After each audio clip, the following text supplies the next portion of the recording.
Kamu cocok dengan tipe yang seperti apa ya?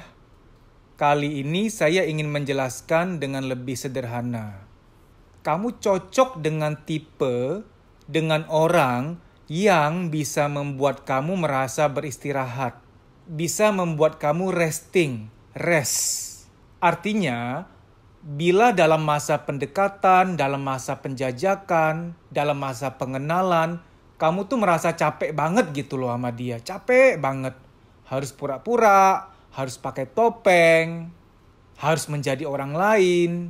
Apalagi tuh ada orang yang belum apa-apa udah mesen-mesen. Nanti kalau menikah kamu harus begini ya, kamu harus begitu ya. Soalnya keluargaku kan keluarga ningrat, harus elegan, harus cool. Ketawa tuh jangan yang pecah banget. Jangan yang burakakak. Harus elegan, ketawa tuh yang dicicil. Burakakak, buruak adik. Nggak bisa gitu loh. Orang yang sedang membentuk kamu menjadi orang lain yang kamu tuh nggak bisa banget, capek banget rasanya. Kamu akan merasa lelah. Di masa pengenalan aja udah lelah, gimana nanti menjalani? Menikah itu orientasinya seumur hidup loh. Nggak bisa main retur, enak kalau pasangan bisa diretur. Di masa pengenalan, kalau kamu udah ngerasa capek banget sama dia, kamu harus pakai topeng, apalagi yang dia tuntut nyata-nyata kamu harus begini, harus begitu. Dan kamu merasa itu bukan kamu banget, kamu merasa capek. Ini kalau dilanjutkan, kalau kamu paksakan untuk menikah, nanti yang jadi korban anakmu. Karena kita sama-sama tahu lah ya, banyak anak itu menjadi tong sampahnya orang tua. Banyak banget anak yang menjadi tong sampah, yang menjadi tempat penuangan, pembuangan, pelampiasan dari pernikahan yang gak bahagia. Nah, pernikahan yang gak bahagia dalam hal ini adalah pernikahan yang melelahkan. Sama-sama saling menuntut gitu loh. Yang harusnya saling mengalah, saling menerima, malah saling menuntut. Betul gak ada pasangan yang sempurna. Kalaupun dia jodoh kamu, memang jodohnya kamu di masa-masa pengenalan pasti ada cekcok-cekcoknya juga. Pasti namanya manusia. Tapi hitungannya yang hilaf. Segala bentuk kesalahan kita, segala bentuk cekcok salah paham karena hilaf, itu sangat bisa dimengerti. Siapa sih yang gak pernah hilaf? Semua orang pernah hilaf kok. Tapi yang gak boleh tuh kalau dia sengaja.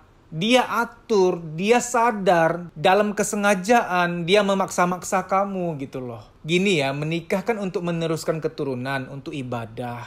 Kita ingin menciptakan keturunan yang bahagia, yang tenang, yang harmonis, yang juga sekaligus bernilai ibadah.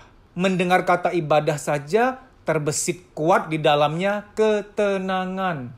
Nah gimana mau ibadah kalau nggak tenang, kan gitu. Contoh ketidaktenangan itu sudah bisa terbaca dari sekarang. Kamu nggak balas WA dia 2 jam aja udah yang diintimidasi, diteror, dimarah-marahin. Kan nggak tenang tuh begitu. Kamu lagi kerja, lagi berhubungan, lagi berkomunikasi dengan teman-teman kerja lawan jenis, udah dimaki-maki, udah dicurigain, udah dimarah-marahin, udah dituduh-tuduh. Kan nggak tenang kerja jadinya. Kamu nggak bisa curhat sama dia, kalau curhat pasti ember, bocor kemana-mana, malah jadi bumerang buat kamu, kan nggak tenang. Dia yang mudah tersinggung banget, kamu nggak boleh salah dikit, meledaknya bisa luar biasa. Kamu kemana-mana sama dia tuh udah kayak robot gitu loh, bener-bener yang hati-hati banget, gerak pun kaku banget, nggak boleh sembarangan, nggak boleh terlalu luwes, nanti malah dimarahin, nanti malah jadi perkara.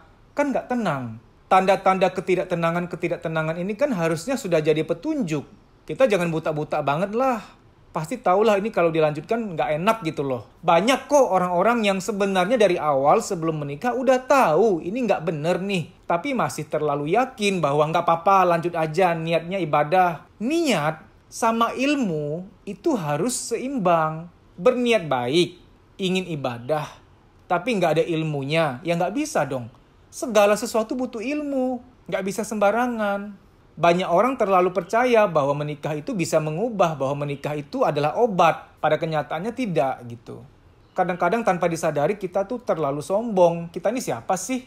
Orang tuanya aja nggak bisa ngubah dia, masa kita bisa ngubah dia? Mas, kalau gitu calon saya ini jodohnya siapa dong? Soalnya memang saya sama dia, saya capek banget.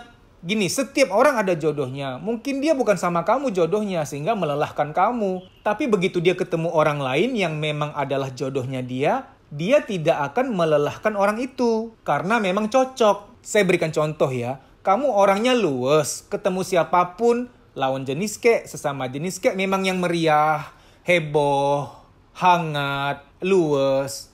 Sementara dia tipe yang eksklusif. Dia lihat kamu terlalu hangat, terlalu ramah sama orang lain, dia merasa terganggu. Nah, berarti kan kalian nggak jodoh. Kalau dipaksakan, kamu lelah. Orang yang biasanya ekstrovert, ramah, hangat, luwes, tiba-tiba dipaksa harus diem, kaku, beku, cuek, sok elegan, kan nggak bisa. Capek jadinya, migran, insomnia, efek bola saljunya kemana-mana, banyak yang terkorbankan, terutama kesehatan, apalagi pekerjaan. Ada loh orang-orang yang sampai mengorbankan pekerjaannya karena calonnya terlalu posesif, dia jadi nggak boleh kerja lagi, kan nggak worth it gitu loh. Tapi dia ini begitu ketemu orang yang memang juga eksklusif, yang nggak heboh-heboh, yang nggak terlalu hangat, ramah, luwes gimana, cocok. Dia juga nggak capek hati, punya calon yang terlalu meriah, terlalu ringan tangan sama siapa aja, bisa nepuk pundak, bisa bercanda-bercanda terlalu meriah. Dia juga nggak capek hati gitu loh. Dia itu sampai posesif sama kamu karena dia juga udah capek hati. Dia capek lihat kamu terlalu ramah, terlalu luwes, terlalu hangat. Dia cemburu, dia posesif, dia capek hati. Kalau kalian menikah, sama-sama capek hati. Ujung-ujungnya anak ikutan capek. Anak ikutan terluka. Papa mama tuh berantem mulu. Contoh lagi, ada orang yang tipe introvert, yang kalau ada apa-apa, nggak bisa langsung ngomong sekarang. Mungkin sekian jam, bahkan mungkin besok baru bisa diomongin. Sementara calonnya ini orang yang terlalu ekstrovert. Apa-apa harus diomongin sekarang. Harus selesai sekarang, nggak bisa dibawa nginep. Sampai-sampai itu sering kejadian, ngomong nggak? Ngomong dong, ada apa? Besok ya, ngomong sekarang, berantem. Ini semua realitas loh. Kita harus membuka wawasan kita, buka mata kita lebar-lebar gitu loh. Nah, ini kan dari awal sudah bisa kita lihat. Gue kalau paksain lanjut, gue capek nggak nih? Kan bisa kita nilai. Setiap kepribadian tidak ada yang salah. Introvert itu baik, ekstrovert itu baik. Tapi cari tipe yang bisa nyaman dengan introvertnya kamu, dengan ekstrovertnya kamu. Bukan berarti introvert selalu harus sama introvert, tidak. Ini tergantung tingkat toleransi. Semua tipe kepribadian punya daya untuk meningkatkan spiritualitas. Kenapa saya sebut spiritualitas? Karena dalam spiritualitas ada kebijaksanaan, ada toleransi, ada memahami, ada kelonggaran. Ada orang yang ekstrovert tapi toleransi tinggi banget. Ada orang introvert, toleransi tinggi banget. Jadi kita sama-sama harus meningkatkan skill toleransi kita, bukan milik kepribadian tertentu gitu. Kamu bisa aja ekstrovert yang memang maunya hari ini klarifikasi, tapi calonmu besok baru bisa ngomong. Namun kamu tidak menuntut haknya kamu. Kamu tetap punya toleransi, besok baru kamu ajak dia ngomong, bisa gitu. Jadi jangan membingungkan diri kamu dengan tipe-tipe kepribadian cocoknya sama tipe apa. Sekarang, yang penting ukur tingkat kenyamanan kamu. Lelah enggaknya kamu. Kalau lelah banget berarti jangan. Sebelum menikah aja udah lelah banget. Aduh, jangan lanjut deh, beneran. Mas, tapi nanti udah menikah akan berubah kok. Enggak, sorry saya bilang enggak. Sekarang masa-masa promosi aja kamu udah merasa lelah. Gimana nanti dia udah nggak promosi? Ketika udah nggak ada keharusan untuk iklan, untuk diskon. Wah, keluar produk aslinya. Ya kayak kita ke rumah makan lah ya. Wah, di menu tuh ya ampun, sop ketek ular nikmat banget, menggiurkan, ngeces banget rasanya. Pas datang sop ketek ularnya, ada bulunya belum dicabut. Kan nggak sesuai kadang-kadang gitu loh. Ada orang yang memang terbiasa dengan berkata kasar. Bagi dia itu nggak kasar. Karena mungkin di lingkungan dia, di keluarga dia, bahkan papa mamanya terbiasa ngomong-ngomong seperti itu. Kata-kata yang kasar. Bagi dia sih itu biasa. Wujud dari ketegasan.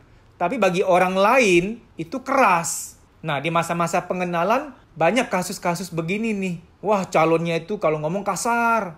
Ketika diberikan masukan, jangan kasar gitu dong. Enggak, ini mah nggak kasar, biasa. Nah, mungkin kamu berasal dari profil keluarga yang lebih lembut. Kadang-kadang ini soal budaya. Banyak loh yang curhat sama saya, Mas, orang tuaku aja nggak pernah berkata kasar demikian padaku. Dia kok sampai segitunya ya? Nah, ini sangat penting diperhatikan loh. Itu nanti kamu capek hati gitu loh. Kamu kaget dan terluka. Lalu soal memberi kesempatan. Dia suka bohong, suka selingkuh, suka kasar. Tapi selalu berjanji ingin berubah.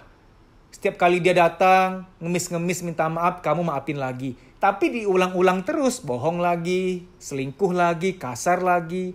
Bahkan ya ada orang yang bucin banget, budak cinta banget. Sampai belasan kali sudah bohong, sudah selingkuh, sudah kasar. Setiap kali minta maaf, selalu diberikan kesempatan lagi. Dan tentu rasanya capek banget kenapa dia nggak berubah-berubah. Saya sarankan jangan lanjut nikah, karena kamu akan capek banget seumur hidup. Mas kok negatif sih? Masa orang minta maaf nggak dimaafin? Bukan soal itu. Orang minta maaf kita maafin. Tapi kalau konteksnya untuk jadi pasangan hidup, itu beda. Kalau sahabat kita, teman kita salah belasan kali, bahkan puluhan kali, kita tetap usahakan memaafkan, mau bersahabat. Jangan memutus tali silaturahmi. Betul ya? Setuju ya? Tapi kalau untuk jadi pasangan hidup, belasan kali nggak berubah-berubah diberikan kesempatan, ya memang bukan jodohnya kamu, jangan dipaksa. Dia bohong berkali-kali. Dia kasar berkali-kali. Dia selingkuh berkali-kali. Belasan kali. Jangan lanjut menikah dengan dia. Kita berikan kesempatan. Jadi teman. Ya sudah, konteksnya pertemanan. Betul nggak? Kalau untuk pasangan hidup nggak bisa gitu loh. Gini ya, hati-hati ya. Jangan egois. Banyak orang tanpa sadar sedang mendesain anaknya untuk menjadi fatherless atau motherless. Hilang figur ayah atau hilang figur ibu. Kamu sengaja tetap mau nikah sama orang yang kamu tahu, kamu tuh capek hati sama dia, capek banget. Belum menikah aja udah capek banget. Sengaja masih niatin lanjut sama dia. Itu kayak kamu sengaja menciptakan, mendesain masa depan anak kamu sedemikian rupa, sehingga nanti anakmu melihat ketidakharmonisan, melihat perpecahan, melihat orang tua saling menyakiti.